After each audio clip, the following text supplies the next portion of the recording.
Okay, class, we're on page 305, and we're doing questions 7 through 15.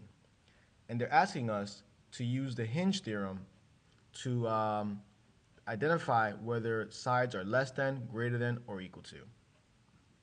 Now, we actually haven't discussed the hinge theorem, but we have discussed the angle-side theorems of triangles, and we know that there is a relationship between the angles and their corresponding sides. For question 7, they're asking us whether RS is less than, greater than, or equal to TU. If I look here at question 7, I can see here that this angle of 110 degrees is across from side RS. And I can see here that this angle of 130 degrees is across from TU. Obviously, 130 degrees is larger than 110 degrees. That means that side TU is going to be larger than side RS. So I can say then that RS is less than TU. Looking at question number 8.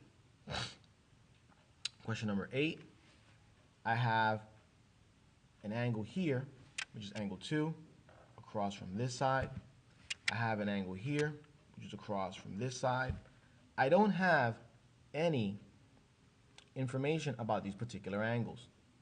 However, I do know that both of these angles are between these sides here, which are congruent. So if these, and that's essentially what the hinge theorem states. It states that if one angle is between two sides and another angle is between the other exact two sides, then those angles must be congruent. It's just a logical way of thinking about the relationship between angles and sides. Let's take a look at number 9. Here, again, they want to know the relationship between angle 1 and 2. Is angle 1 greater than, less than, or equal to? Well, let's take a look here. Angle 1 is across from a side that's 15 units. And angle 2 is across from a side that's 13 units. Since 15 is greater than 13, well then angle 1 is going to be greater than angle 2. Let's take a look at number 10. Again, they want to know the relation. They want to know which side is greater, larger, less than, or equal to between xy and zy. Well, here's xy, here's zy. So I know this angle here is 38 degrees pointing at that side. I know this angle here is 41 degrees pointing at this side.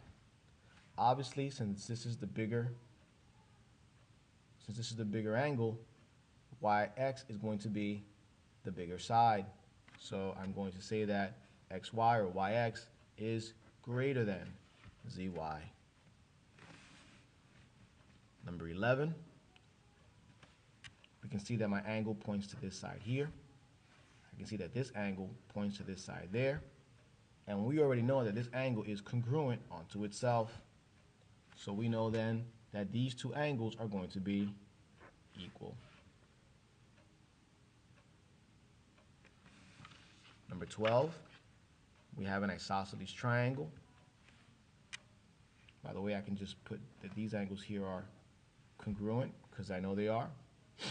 But if you notice here, angle 1 is pointing to this side, angle 2 is pointing to that side.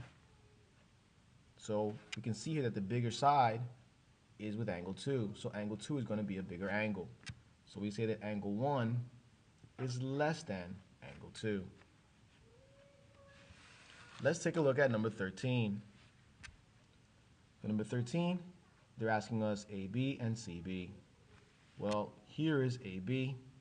It's across from this 20-degree angle here. Here is CB.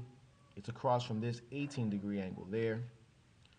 So 20 degrees is bigger than 18 degrees. So this side is going to be bigger than this side here. So then I can say then that that side AB is greater than CB. Number 14, again, they're asking us for UT, which is across from this 45 degree angle here.